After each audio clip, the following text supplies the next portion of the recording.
What if your worst nightmare became your reality? And what if you couldn't even trust your own mind to tell you what's real? Incident in a Ghostland is one of those psychological horror films that leaves you feeling disturbed long after the credits roll.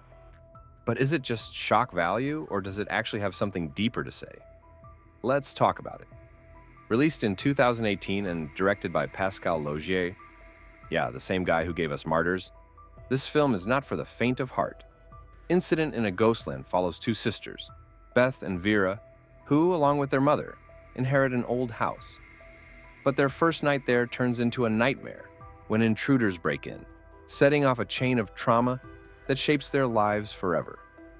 Now, I won't spoil anything yet, but let me tell you, this movie is brutal. Not just in terms of physical violence, but emotionally too. It plays with your perception of reality in a way that'll have you questioning everything. The cinematography is unsettling. The performances, especially from Crystal Reed and Emilia Jones, are gut-wrenching, and the tension is relentless. But here's the big question. Does the movie earn its horror, or is it just another shock fest? Let's dig deeper. All right, if you're still here, you're ready for the deep dive. Let's talk about that mind-bending twist.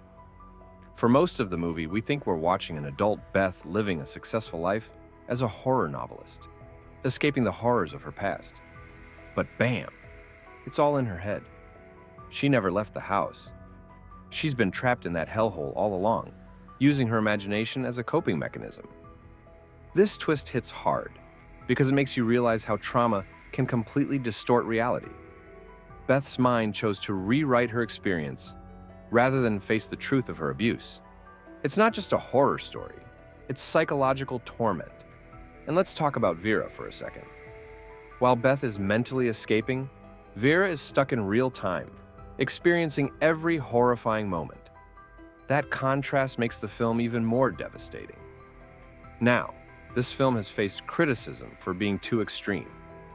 And yeah, it's undeniably disturbing. But here's where I think Incident in a Ghostland differs from your typical torture horror. It doesn't glamorize violence. It forces you to sit in the discomfort of trauma without an easy way out.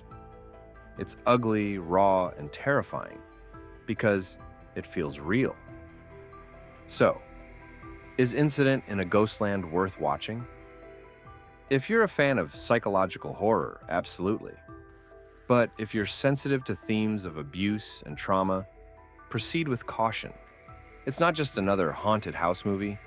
It's a horror story about survival, the tricks our minds play on us, and the resilience of the human spirit. What did you think of Incident in a Ghostland? Did the twist blow your mind, or did you see it coming? Let me know in the comments. And if you enjoyed this deep dive, don't forget to like, subscribe, and hit that notification bell so you don't miss the next horror breakdown. Stay safe, and I'll see you in the next one.